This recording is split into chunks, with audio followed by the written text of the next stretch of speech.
আসসালামু আলাইকুম। আমরা গত যেই লাস্ট ভিডিওতে হচ্ছে আমরা ভ্যালেন্স বন্ড থিওরি সম্পর্কে জানার চেষ্টা করেছিলাম এবং জটিল যোগের ক্ষেত্রে ভ্যালেন্স বন্ড থিওরি কী কী কাজে লাগে এবং ভ্যালেন্স বন্ড থিওরি ব্যবহার করে আমরা কী কী জিনিস জানতে পারি সেগুলো আমরা জেনেছিলাম। আজকে আমরা ভ্যালেন্স বন্ড থিওরির পরবর্তী একটা থিওরি অর্থাৎ ক্রিস্টাল ফিল্ড থিওরি সম্পর্কে আমাদের আলোচনা শুরু করব। তো ক্রিস্টাল ফিল্ড থিওরির আমরা আজকে ইন্ট্রোডাকশন শুরু করব এবং দেখা যাক আজকে কত দূর আমরা যাওয়া যায়। তো চলুন দেরি না করে আমাদের আজকের ভিডিওটা শুরু করা যাক। আজকে আমাদের ক্রিস্টাল ফিল্ড থিওরির প্রথম লেকচার এবং চলুন আমরা সামনে আগাই আর দেরি না করে। প্রথম কথা হচ্ছে আমাদেরকে কেন ক্রিস্টাল ফিল্ড থিওরিটা নতুন করে শিখতে হবে। আমরা আগে হচ্ছে ভ্যালেন্স বন্ড থিওরি শিখছি, তো এখন আমাদের আবার নতুন করে কেন ক্রিস্টাল ফিল্ড থিওরি শিখতে হবে। হতে পারে অবশ্যই এমন কিছু আছে যেটা আমরা ভ্যালেন্স বন্ড থিওরি থেকে আমরা জানতে পারি না, কিন্তু হচ্ছে আমরা ক্রিস্টাল ফিল্ড থিওরি থেকে হয়তো জানতে পারি। তো কেমিস্ট্রির ক্ষেত্রে মোটামুটি এরকমই হয় সব ক্ষেত্রে, যে কোনো একটা থিওরি দিয়ে আমরা কখনো একটা বিষয়ে পুরোপুরি ব্যাখ্যা করতে পারি না। সবসময় যতগুলো থিওরি আসে প্রত্যেকটারই নতুন না নতুন কোনো কিছু একটা লিমিটেশন থাকে। তো ভ্যালেন্স বন্ড থিওরির ক্ষেত্রে আমরা কি কি শিখেছিলাম সেটা যদি আমরা একটু রিক্যাপ করে নিই। তো মূলত এই তিনটা বিষয় হচ্ছে আমরা এখানে শিখেছিলাম। কি কি তিনটা বিষয়? একটা হচ্ছে ম্যাগনেটিজম অফ কমপ্লেক্স কম্পাউন্ডস, আরেকটা হচ্ছে হাইব্রিডাইজেশন অফ কমপ্লেক্স কম্পাউন্ডস এবং আরেকটা হচ্ছে আমাদের শেপ অফ কমপ্লেক্স কম্পাউন্ডস।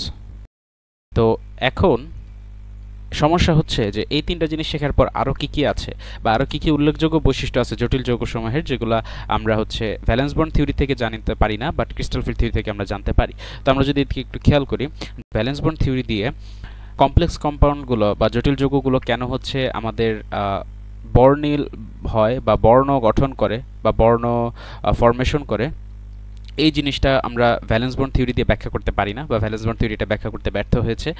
আর আমাদের আরেকটা দ্বিতীয় কথা হচ্ছে যে আমাদের হাই স্পিন এবং লো স্পিন কমপ্লেক্সের ক্ষেত্রে আমরা যে ভ্যালেন্স বন্ড থিওরিতে বলেছিলাম যে এটা একটু মনে রাখতে হবে আমাদেরকে, এটা একটু মুখস্থের মতো করতে হবে। তো এই জিনিসটা আমাদের ক্রিস্টাল ফিল্ড থিওরি দিয়ে একদম ডিটেইলড এক্সপ্লেনেশন করা যায় যে কেন আসলে হাই স্পিনটা, মানে এই যৌগটা কেন হাই স্পিন হলো এবং এই যৌগটা কেন লো স্পিন হলো। তো ভ্যালেন্স বন্ড থিওরি দিয়ে আমরা অনেক কিছু জানতে পারলেও মূলত ক্রিস্টাল ফিল্ড থিওরি দিয়ে আমাদের এই দুইটা খুবই গুরুত্বপূর্ণ বৈশিষ্ট্য ব্যাখ্যা করা যায়, যেটা হচ্ছে ভ্যালেন্স বন্ড থিওরি দিয়ে ব্যাখ্যা করা যায় না। তো welcome to the world of chemistry where everything has a limitation. Okay, আচ্ছা।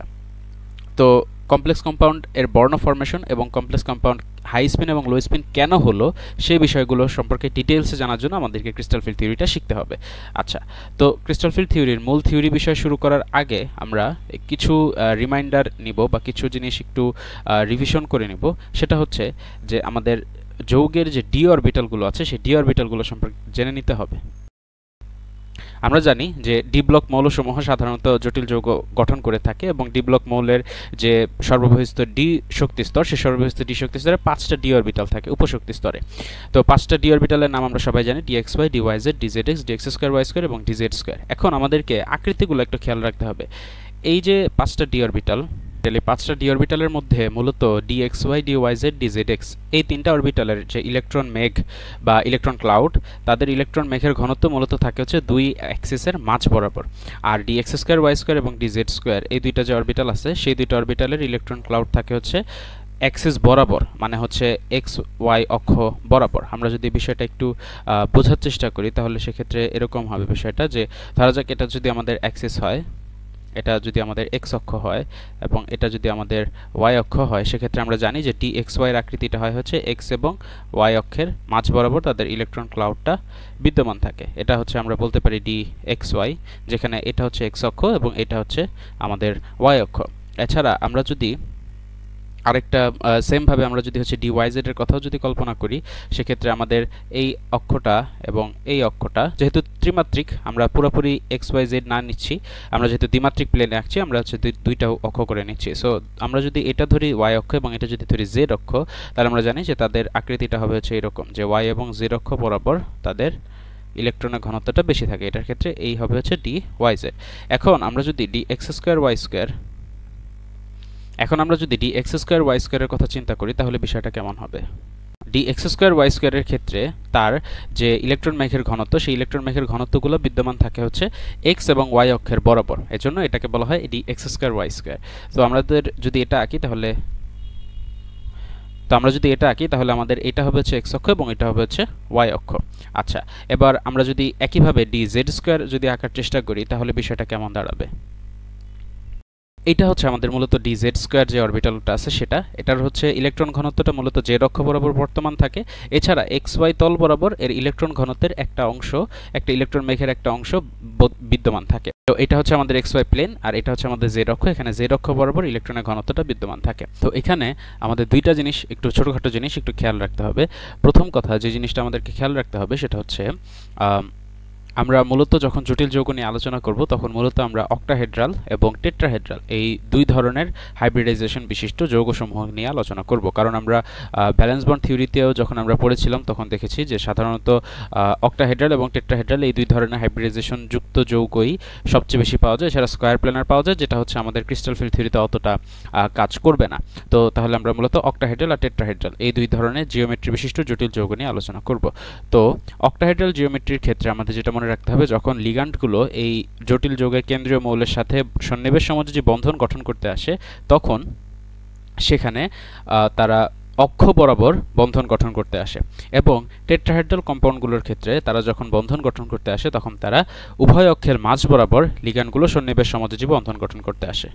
আচ্ছা, তো এবার আমরা চলে যাব হচ্ছে অক্টাহেড্রাল স্প্লিটিং প্যাটার্ন, বা হচ্ছে অক্টাহেড্রাল মৌলগুলা কিভাবে, বা অক্টাহেড্রাল যৌগগুলা কিভাবে হচ্ছে, অক্টাহেড্রাল জটিল যৌগগুলা কিভাবে স্প্লিটিং হয় সেই বিষয়গুলো আমরা দেখব। তো অক্টাহেড্রাল যে কোনো একটা মৌলের কেন্দ্রীয় পরমাণুর যে ডি অরবিটালগুলো আছে সেই ডি অরবিটালগুলোর প্রথমে থাকে তারা ডিজেনারেট অবস্থায়, অর্থাৎ সবগুলো সমশক্তির অরবিটাল হয়ে থাকে, এবং তারপর যখন লিগ্যান্ডগুলো তাদের কাছে চলে আসে সন্নিবেশ সমযোজী বন্ধন গঠন করার জন্য তখন তাদের অভ্যন্তরীণ শক্তিটা বেড়ে যায়, এবং এই অবস্থায় তাদেরকে বলা হয় নন ডিজেনারেট ডি অরবিটাল। এবং তাদের অভ্যন্তরীণ শক্তি যেহেতু বেড়ে যায়, এই অংশটার আরেকটা নাম আছে, সেটা হচ্ছে ব্যারি সেন্টার। তো তারপর আমরা non degenerate d orbital with more inter energy, এখান থেকে যখন লিগ্যান্ডগুলো চূড়ান্তভাবে তাদের সাথে সন্নিবেশ সমযোজী বন্ধন গঠন করা শুরু করে তখন তাদের মূল যে স্প্লিটিংটা সেই মূল স্প্লিটিংটা দেখা যায়। তো এক্ষেত্রে আমরা আগে বলেছি যে অক্টাহেড্রালের ক্ষেত্রে তোমার লিগ্যান্ডগুলো আসে অক্ষ বরাবর বন্ধন গঠন করার জন্য, অর্থাৎ লিগ্যান্ডের সাথে অক্ষ বরাবর যেই অরবিটালগুলো থাকবে কেন্দ্রীয় মৌলের, সেই অরবিটালগুলোর ইলেকট্রন মেঘের মধ্যে বিকর্ষণটা অত্যাধিক হয়, এবং এই কারণে D X square Y square এবং ডি জেড স্কোয়ার এর তুলনায় D X Y, D Y Z এবং ডি জেড এক্স এদের শক্তি স্তরটা নিচের দিকে থাকে। কেননা D X square Y square এবং ডি জেড স্কোয়ার এর সাথে যেহেতু লিগ্যান্ডের ইলেকট্রন মেঘের বিকর্ষণটা বেশি হচ্ছে, তাদের অভ্যন্তরীণ শক্তিটা অবশ্যই উপরে থাকবে। এই কারণে তাদের এনার্জি লেভেলটা উপরে থাকে, এবং D X Y, D Y Z এবং ডি জেড এক্স তাদের এনার্জি লেভেলটা নিচে থাকতেছে। ওকে, তো এই হচ্ছে আমাদের মূলত অক্টাহেড্রাল স্প্লিটিং প্যাটার্ন। এখন আমাদের যে জিনিসটা জানতে হবে সেটা হচ্ছে অক্টাহেড্রাল স্প্লিটিং প্যাটার্ন রিলেটেড কিছু টার্ম সম্পর্কে, টার্মিনোলজি সম্পর্কে আমাদের একটু জানতে হবে। যেমন আমরা প্রথমে যদি দেখি যে এই যে D X square Y square এবং ডি জেড স্কোয়ার এবং D X Y Y Z এবং ডি জেড এক্স, এই অরবিটালগুলোকে এখন আর এই ডি অরবিটাল হিসেবে আখ্যায়িত করা হয় না, এখন তাদেরকে একটা সেট অফ অরবিটাল হিসেবে আখ্যায়িত করা হয়। তো নিচের যে সেটটা, এই সেটটার নাম হচ্ছে টি টু জি সেট, এবং উপরের যে সেটটা, এই সেটটার নাম হয়ে যায় ইজি সেট। ঠিক আছে, তো উপরের সেটটা হচ্ছে ইজি সেট আর এই নিচের সেটটা হচ্ছে টি টু জি সেট। এটা হচ্ছে প্রথম কথা। দ্বিতীয় কথা হচ্ছে এই ইজি এবং টি টু জি সেটের মধ্যে যে শক্তির যে পার্থক্য, এই শক্তির পার্থক্যটাকে বলা হয় ডেল্টা অক্টাহেড্রাল। আচ্ছা, তাহলে আমাদের এই ইজি সেট এবং টি টু জি সেটের মধ্যে যে শক্তির পার্থক্য, সেই শক্তির পার্থক্যটাকে বলা হয় হচ্ছে ডেল্টা অক্টাহেড্রাল। এই ডেল্টা অক্টাহেড্রালকে আরেকটা চলকের মাধ্যমে প্রকাশ করা হয়, সেটা হচ্ছে 10 টাইমস ডিকিউ, এভাবে হচ্ছে প্রকাশ করা যায়। এই যে এখানে ব্যারি সেন্টার যে আছে, সেই ব্যারি সেন্টার বরাবর যে এনার্জি লেভেলটা বা শক্তির যে অবস্থাটা, সেই শক্তি স্তরটাকে আমরা যদি সাম্যাবস্থায় একটা শক্তি স্তর হিসেবে ধরে নেই, তাহলে আমরা বলতে পারি যে সাম্যাবস্থা থেকে আমরা যত উপরে যাব তত ধনাত্মক শক্তি পাবো, এবং সাম্যাবস্থা থেকে যত নিচের দিকে যাব তত আমরা ঋণাত্মক দিকে শক্তি পাবো। তো সেই হিসেবে আমরা এই ব্যারি সেন্টারের এনার্জি লেভেলটাকে সাম্যাবস্থায় ধরে আমরা এখান থেকে এতটুকু পর্যন্ত, অর্থাৎ ব্যারি সেন্টার থেকে শুরু করে এতটুকু পর্যন্ত এই এনার্জি লেভেলটাকে আমরা প্রকাশ করতে পারি প্লাস 0.6 ডেল্টা অক্টাহেড্রাল দিয়ে, এবং এখান থেকে এতটুকু পর্যন্ত যে এনার্জি লেভেলটা সেটাকে আমরা প্রকাশ করতে পারি মাইনাস 0.4 ডেল্টা অক্টাহেড্রাল দিয়ে। ঠিক আছে, প্লাস 0.6 ডেল্টা অক্টাহেড্রাল দিয়ে এবং মাইনাস 0.4 ডেল্টা অক্টাহেড্রাল দিয়ে। এই জিনিসটা কিভাবে আসলো? এই জিনিসটা হচ্ছে এখানে দেখো যে আমরা এই জিনিসটা এইভাবে মনে রাখবো, মূলত সেটা হচ্ছে যে 5টা ডি অরবিটালের মধ্যে নিচের তিনটার তুলনায় অর্থাৎ dxy dyz এবং dzx এই নিচের তিনটার তুলনায় উপরের যে দুইটা তাদের শক্তি বেশি। এজন্য এই জিনিসটাকে বলা হয় +3/5 ডেল্টা অক্টাহেড্রাল, যেটা সমান সমান হচ্ছে +0.6 ডেল্টা অক্টাহেড্রাল। এইটাই হচ্ছে আমাদের উপরের যে এনার্জি লেভেলটা আছে সেটা। আর নিচেরটার ক্ষেত্রে আমরা কি বলবো, উল্টাভাবে মনে রাখবো আমরা বলছি। তো নিচেরটার ক্ষেত্রে আমরা বলবো হচ্ছে যে টোটাল 5টা ডি অরবিটালের মধ্যে উপরের দুইটার তুলনায় নিচের তিনটার শক্তি কম। এজন্য আমরা বলবো -2/5 delta octahedral which is -0.4 delta octahedral. ঠিক আছে, তাহলে দেখো 5টা ডি অরবিটালের মধ্যে নিচের তিনটার তুলনায় উপরের দুইটা শক্তি বেশি, এজন্য +3/5। আর 5টা ডি অরবিটালের মধ্যে উপরের দুইটার তুলনায় তাদের শক্তি কম, এজন্য -2/5। মানে বিপরীতটা দিয়ে আমরা শক্তিটাকে প্রকাশ করে থাকি। এবং এই জিনিসগুলোকে আমরা যদি ডিকিউ আকারে প্রকাশ করি তাহলে আমাদের কি হবে, যে দেখো +3/5 ডেল্টা অক্টাহেড্রাল এটা সমান সমান হচ্ছে তোমার 0.6 ডেল্টা অক্টাহেড্রাল। এটা সমান সমান আমরা যদি ডিকিউ আকারে প্রকাশ করতে চাই তাহলে এই জিনিসটা হবে 6 ডিকিউ। এবং একইভাবে আমরা যদি -2/5 ডেল্টা অক্টাহেড্রাল এই জিনিসটাকে আমরা যদি প্রকাশ করি তাহলে এটা আসবে -0.4 ডেল্টা অক্টাহেড্রাল, এটা সমান সমান আসবে -4 ডিকিউ। ঠিক আছে, তো তাহলে তাদের এই হচ্ছে তাদের মধ্যে শক্তির যে পার্থক্যগুলো সেগুলো।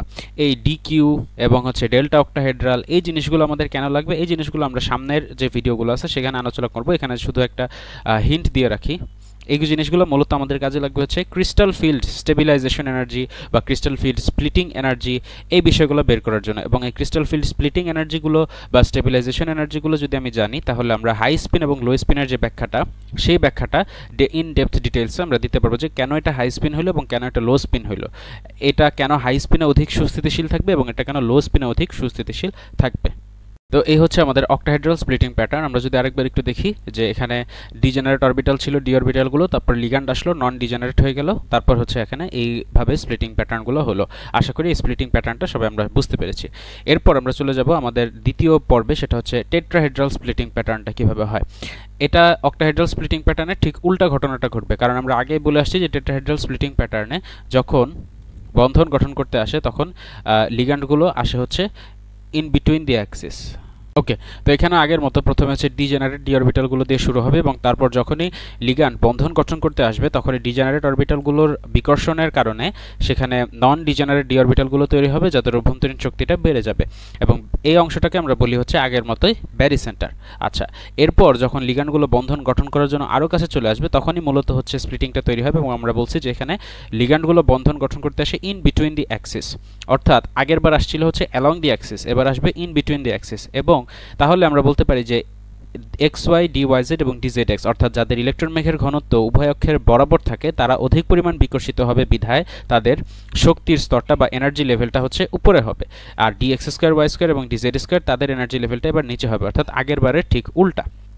তো এইভাবে হচ্ছে আমাদের টেট্রাহেড্রাল স্প্লিটিং প্যাটার্নটা বা বন্ড ফরমেশনটা হচ্ছে গঠিত হয়।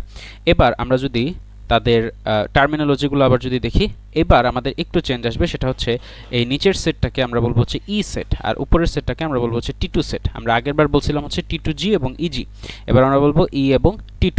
ঠিক আছে, আচ্ছা, আর এবং উভয় টি2 এবং ই এই দুইটা সেটের মধ্যে যে শক্তির যে পার্থক্য সেই শক্তির পার্থক্যকে এবার আমরা বলবো ডেল্টা টেট্রাহেড্রাল। আগেরবার আমরা বলছিলাম ডেল্টা অক্টাহেড্রাল এবং এটাকে একইভাবে 10 ডিকিউ আকারে প্রকাশ করা যাবে। আগেরবার আমরা বলছিলাম ডেল্টা টেট্রাহেড্রাল ডেল্টা অক্টাহেড্রাল, এবার আমরা বলছি ডেল্টা টেট্রাহেড্রাল।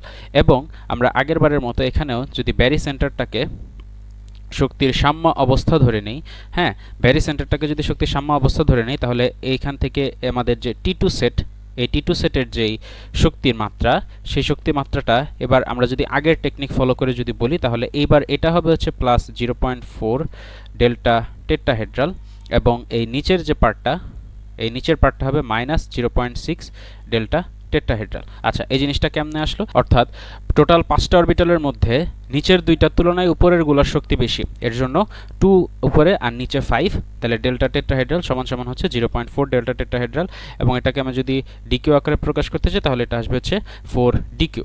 এখন আমরা যদি নিচেরটা দেখি তাহলে এখানে আমাদের এই টোটাল 5টা ডি অরবিটালের মধ্যে উপরের 3টার তুলনায় নিচেরগুলোর শক্তি কম, এজন্য আমরা উপরে দিচ্ছি 3 আর নিচে 5, তাহলে -3/5 ডেল্টা টেট্রাহেড্রাল, তাহলে -0.6 ডেল্টা টেট্রাহেড্রাল সমান সমান হচ্ছে -6 ডিকে, এভাবে আমরা বলতে পারি। টেট্রাহেড্রাল এবং এই কমপ্লেক্স কম্পাউন্ডগুলোর ক্ষেত্রে আমাদের একটা জিনিস মনে রাখতে হবে, সেটা হচ্ছে যে তারা সবসময় হাই স্পিন হয় এবং তাদের ক্ষেত্রেও এই টেট্রাহেড্রাল কম্পাউন্ডগুলোর ক্ষেত্রেও ক্রিস্টাল ফিল্ড স্টেবিলাইজেশন এনার্জি এবং ক্রিস্টাল ফিল্ড স্প্লিটিং এনার্জি ইত্যাদি নির্ণয় করা যায়। তো এই হচ্ছে আমাদের টেট্রাহেড্রাল স্প্লিটিং প্যাটার্ন এবং আমাদের অক্টাহেড্রাল স্প্লিটিং প্যাটার্ন। আশা করি আমরা টেট্রাহেড্রাল এবং অক্টাহেড্রাল দুইটা স্প্লিটিং প্যাটার্নে আমরা সবাই বুঝতে পারছি, ঠিক আছে? আচ্ছা, তো অক্টাহেড্রালের ক্ষেত্রে আমাদের এখানে সিএফএসই বলতে হচ্ছে স্টেবিলাইজেশন অথবা ক্রিস্টাল ফিল্ড স্টেবিলাইজেশন অথবা স্প্লিটিং, দুই ধরনের এনার্জি বোঝায়। দুইটা দিয়ে কখন কোনটা বের করতে হবে সেটা হচ্ছে আমরা সামনে আলোচনা করব। তো এই হচ্ছে আমাদের আজকের আলোচনা। তো আমাদের এখানে অক্টাহেড্রাল এবং টেট্রাহেড্রাল স্প্লিটিং প্যাটার্ন নিয়ে আশা করি সবাই বুঝতে পারছি। তো আমাদের আজকের আলোচনা একটা ওভারভিউ নিয়ে নেই যে আমাদের আজকে আসলে কি আলোচনা করছি। মূলত প্রথমে আমরা দেখছি যে introduction to crystal field theory of complex compounds.